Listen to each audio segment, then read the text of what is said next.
जिसे आप गायत्री कहते हैं, जिसे आप दूसरे बहुत से नामों से बुलाते हैं, योग में हम उसे तंत्र योग कहते हैं। शक्तिशाली ध्वनियों के गलत उपयोग से गंभीर समस्याएं पैदा हो सकती हैं। कोई एक महिला को कार्यक्रम में लेकर आया था और मेरे पास आने से लगभग 6 या 7 या लगभग 8 महीने पहले उनकी आवाज जा चुकी थी। मंत्रों को विशेष सावधानी से जपना जरूरी है।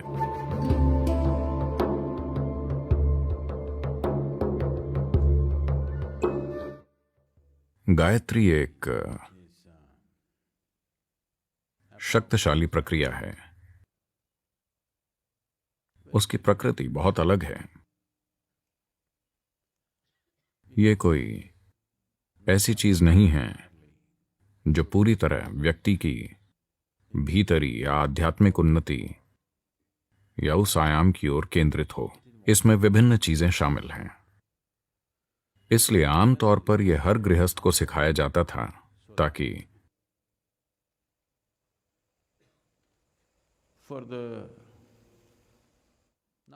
कम केंद्रित लोगों को सेहत, खुशहाली और जीवन के दूसरे पहलुओं में थोड़ी मदद मिल सके।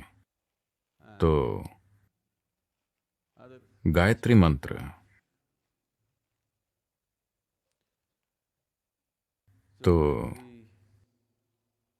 गायत्री मंत्र गंभीर आध्यात्मिक साधक के लिए जरूरी नहीं है। यह गृहस्थ के लिए ठीक है, जिसके लिए आध्यात्मिक प्रक्रिया उसके जीवन का एक पहलू है। यह एक संभावना है अगर इसकी सही दीक्षा दी जाए। हम आमतौर पर यह चीजें नहीं करते क्योंकि देवी को छोड़कर यहां आध्यात्मिक प्रक्रिया में रस्में बिल्कुल नहीं हैं। किसी प्रक्रिया को भीतरी बनाना थोड़ा अधिक जटिल और सूक्ष्म है, पर बाहरी प्रक्रियाओं से कहीं ज्यादा भरोसेमंद है। जब हम भीतरी आयाम रचने के लिए बाहरी प्रक्रिया का इस्तेमाल करते हैं तो यह प्रक्रिया काल और स्थान की एक सीमा में बंध जाती है। हम कुछ चीजें कर सकते हैं और कुछ चीजें नहीं कर सकते। आप 24 घंटे आध्यात्मिक रूप से ऑन नहीं रह सकते। अगर आप किसी बाहरी प्रक्रिया में शामिल हों तो इससे अच्छा पोषण मिलता है, पर उससे ज्यादा कुछ नहीं। यह एक अच्छी मदद है। मदद की बात करें तो मदद करने के कई दूसरे तरीके हैं। सबसे बढ़कर जिन्हें यहां दीक्षा मिली है उनकी मदद हम एक बिल्कुल अलग तरीके से करते हैं। उन्हें बस मदद मांगनी होती है और वो जहां कहीं भी हों वहां मदद मिल जाती है। शिक्षकों और स्वयं सेवकों वगैरह के द्वारा मदद नहीं। Energetic support is available wherever they are. ऊर्जा के रूप में मदद उपलब्ध होती है, वो जहां कहीं भी हों। इसलिए सभी को हर जगह ये मदद उपलब्ध कराने की हमारी क्षमता के कारण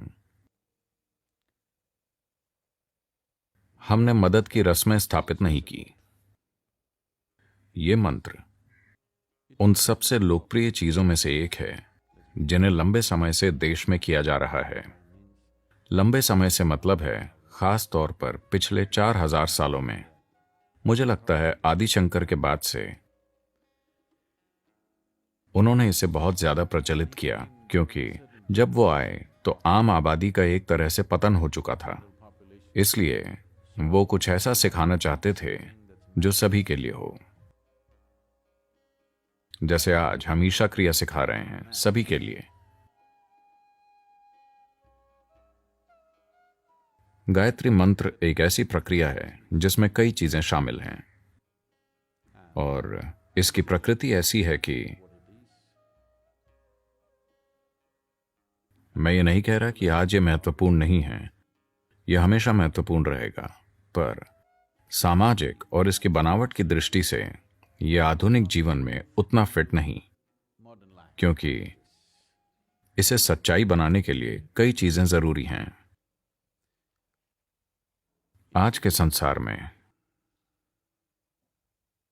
क्योंकि आज इस धरती की एक बहुत बड़ी आबादी एक जगह पर नहीं रहती। मैं चाहता हूं कि आप पीछे मुड़कर हमारे अतीत को देखें। 500 साल पहले ज्यादातर लोग अपने पूरे जीवन में उसी जगह उठते थे और उसी जगह सोते थे। In the same place, in the same building for their whole lifetime without one day of being out. उसी इमारत में जीवन भर एक दिन भी बाहर नहीं जाते थे। जीवन ऐसा हुआ करता था। आज मुझे लगता है बहुत ही कम लोग ऐसे हैं, मेरे जैसे लोग। अगर मैं 2 रातों तक एक ही बिस्तर पर सोता हूं तो मुझे लगता है कि यह सौभाग्य है। तो वो दिन जा चुके हैं। इसीलिए चीजों को करने की कुछ रस्में और कुछ तरीकों का महत्व काफी हद तक कम हो गया है। मैं ये नहीं कह रहा कि मूल साधना का महत्व खत्म हो गया है, नहीं, लेकिन सामाजिक चीजें बदल गई हैं, परिस्थितियों में बदलाव आया है, इसलिए वो प्रक्रियाएं आसानी से नहीं की जा सकती। प्रक्रिया को भीतरी बनाना सबसे अच्छा है। भीतरी प्रक्रिया कहीं भी की जा सकती है।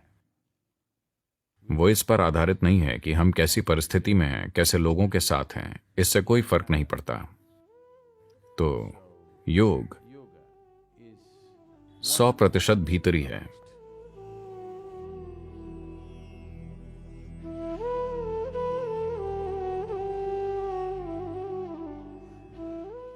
जिसे आप गायत्री कहते हैं, जिसे आप दूसरे कई नाम देते हैं, योग में हम इसे तंत्र योग कहते हैं।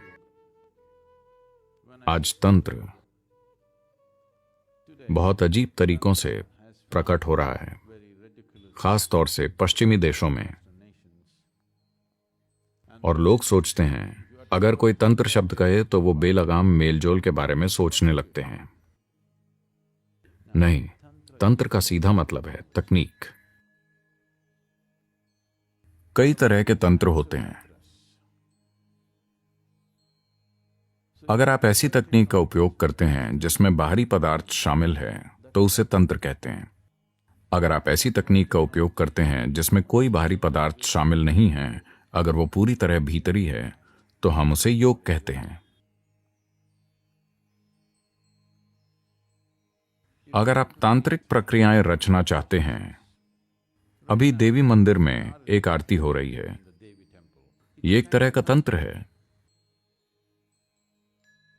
वहां पूजा होती है, यह तंत्र है। अभिषेक होता है, यह तंत्र है। ये तकनीकें हैं एक तरह का प्रभाव पैदा करने के लिए। पर अब अगर आप तंत्र करना चाहते हैं तो आपको देवी के रूप की जरूरत है। इसमें कई बंधन हैं। तंत्र तब उपयोगी है जब लोग खुद कुछ नहीं करना चाहते हों, वो चाहते हैं कि कोई और उनके लिए ये करे। तो एक व्यक्ति जिसने ये तंत्र सीख लिया है, वो इसे सबके लिए आसान बनाता है। The danger of Tantra is exploitation. तंत्र का एक खतरा है शोषण। इस देश में एक शानदार तांत्रिक संस्कृति थी। पिछली 2 पीढ़ियों में हमने उसे खत्म कर दिया, क्योंकि इसमें इतना शोषण होने लगा कि यह बहुत भद्दा बन गया। तो हमने सोचा कि इसके बिना ही बेहतर है।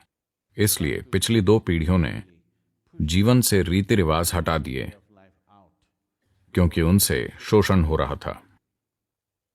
तो भीतरी प्रक्रियाएं सुरक्षित हैं, इनसे शोषण नहीं हो सकता। ये आप पर आधारित हैं। Somebody can inspire you. कोई आपको प्रेरित कर सकता है, कोई आपको किसी शक्तिशाली प्रक्रिया में दीक्षित कर सकता है, बस इतना ही है। शोषण के लिए कोई जगह नहीं है। साथ ही सब कुछ त्यागने की जरूरत नहीं है। यह ऐसा ही होगा कि नहाने के पानी के साथ छोटे बच्चे को भी फेंक दिया। आपको सब कुछ छोड़ने की जरूरत नहीं है। ध्यानपूर्वक संभाला गया तंत्र ठीक है। मैं चाहता हूं कि आप अपना ये बचकाना विचार छोड़ दें, तंत्र का मतलब सेक्स है।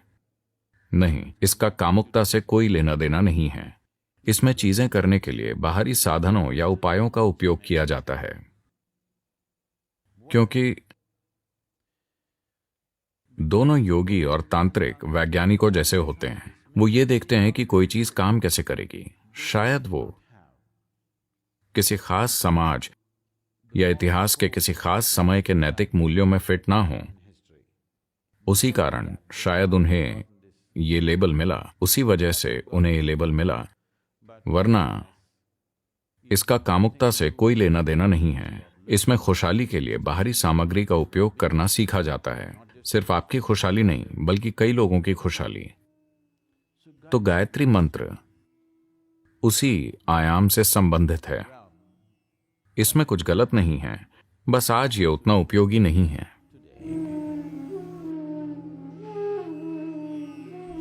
मंत्र एक शक्तिशाली प्रक्रिया है, लेकिन उनका इस्तेमाल ठीक से होना चाहिए और उनकी दीक्षा ठीक से होनी चाहिए। शक्तिशाली ध्वनियों के गलत उपयोग से समस्याएं पैदा हो सकती हैं। मैं अमेरिका में था और कोई एक महिला को कार्यक्रम में लेकर आया। वो 7 दिन का कार्यक्रम था और मेरे पास आने से लगभग 6 या 7 या लगभग 8 महीने पहले वो अपनी आवाज खो चुकी थी। आवाज पूरी तरह जा चुकी थी। वो हर डॉक्टर, हर एक्सपर्ट को दिखा चुकी थी। वो बिल्कुल नहीं बोल सकती थी। जब वो बोलने की कोशिश करती थी तो बस हवा बाहर आती थी, न कि ध्वनि। डॉक्टर्स को उनके गले में या वोकल कॉर्ड में कुछ भी गलत नहीं दिखा, सब ठीक था, पर वो बोल नहीं पाती थी। तो जब कुछ नहीं मिला तो वो स्वाभाविक रूप से कहने लगे कि कोई पॉलिप हो सकता है, ये हो सकता है, वो हो सकता है, शायद किसी तरह की गठिया वगैरह हो, और कोई सर्जरी की सलाह देने लगा। कुछ नहीं मिला तो वो खोल कर देखना चाहते थे, इसलिए वो उन्हें मेरे पास लेकर आए। तो मैंने उनकी ओर देखा और उनसे पूछा, क्या आप कोई साधना करती हैं, कोई आध्यात्मिक प्रक्रिया, क्या आप कोई मंत्र जाप करती हैं? उसके बाद मैंने कहा, ठीक है, आप कार्यक्रम कीजिए, देखते हैं। 1, 2, 3 दिन बीत गए। वो बेचैन होने लगी क्योंकि उनकी आवाज वापस नहीं आई और मैंने उनकी वोकल कॉर्ड के बारे में एक भी शब्द नहीं कहा। तो चौथे दिन तक वो बहुत बेचैन थी। उसके बाद वो फिर आई और मैंने फिर उनसे पूछा, क्या आप कोई मंत्र करती हैं? जब मैंने उनकी ओर देखा तो मुझे लगा कि उन्होंने जरूर कुछ किया है। उन्हें देखकर मेरे लिए बहुत स्पष्ट हो गया कि उन्होंने कुछ किया है। उन्होंने कहा, नहीं। फिर मैंने पूछा, क्या आप किसी मंत्र के प्रभाव में आई थीं? क्या आप कहीं गई थी जहां शक्तिशाली मंत्र जाप हो रहा था और क्या आप उससे प्रभावित हुई थी? उन्होंने कहा, नहीं। अंतिम दिन वो बहुत बेचैन थी। उसके बाद फिर मैं उनसे मिला और मैंने कहा, देखिए, आपने जरूर कुछ किया होगा या आप कुछ मंत्रों के प्रभाव में आई होंगी। मुझे बताइए, आपने पिछले साल क्या किया था? 1.5 साल पहले आप कहां कहां गई थीं? तब उन्होंने कहा, वो लिखती थी, वो बोल नहीं सकती। उन्होंने लिखा, मैंने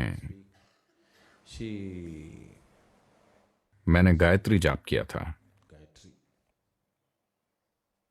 ओह, मैंने कहा, आपने गायत्री कहाँ सीखा? उसने कहा, मैं भारत गई थी और मैं वहां से एक सीडी लाई थी। जब भी मैं काम पर जाती हूँ, अटलांटा का ट्रैफिक ऐसा है कि उन्हें ऑफिस पहुंचने में 2.5 घंटे लगते हैं और जब वो ट्रैफिक में फंसी होती हैं तो वो इस तरह गायत्री करती हैं। जब ट्रैफिक नहीं होता, जब वो ड्राइव करती हैं तो वो गायत्री को छोड़ देती हैं। जब उनके पास वक्त होता है तो वो बस साथ साथ दोहराती हैं। वो एक अमेरिकी हैं, आप जानते ही हैं वो किस तरह मंत्र दोहराएंगी। शायद खुद सीडी ही गलत हो, और सबसे बड़ी बात है कि वो अमेरिकी हैं। संस्कृत के शब्द वो आसानी से नहीं बोल पाएंगी। नहीं, मैं अमेरिका के बारे में टिप्पणी नहीं कर रहा। अगर आपने भारत की भाषाएं नहीं बोली हैं तो संस्कृत बोलना बहुत मुश्किल होगा। तो तब मैं जान गया कि उन्होंने गायत्री का गलत उपयोग किया है। मैंने कहा, देखिए, अगर 3 महीनों के लिए आप आकर हमारे साथ भारत में रहती हैं तो हम कोशिश करेंगे, कोई गारंटी नहीं है, हम एक प्रयास करेंगे और देखेंगे। वो यहाँ आई और हमने उन्हें एक पूरी प्रक्रिया दी। 3 महीनों में उनकी आवाज लगभग 70% लौट आई। तब भी 30% आवाज नहीं थी। 30% नहीं होने का मतलब है, मैंने सबसे पहले उन्हें कहा, देखिए, बोलने की कोशिश मत कीजिए।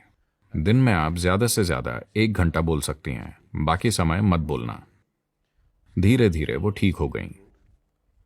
फिर भी अगर उनकी भावनाओं में उथल पुथल होती तो आवाज चली जाती। अगर उनमें थोड़ी भावनात्मक उत्तेजना आ जाती तो आवाज चली जाती। 1 साल में वो लगभग 90% ठीक हो गईं। पर फिर उन्हें पता चला कि अगर वो गुस्सा हो जाती तो उनकी आवाज चली जाती। मैंने कहा, ये अच्छा है, इसे इसी तरह रहने देते हैं। जब आप गुस्सा होते हैं तो कम से कम आप अपनी आवाज खो देते हैं। कम से कम आप बुरी चीजें नहीं कहेंगे।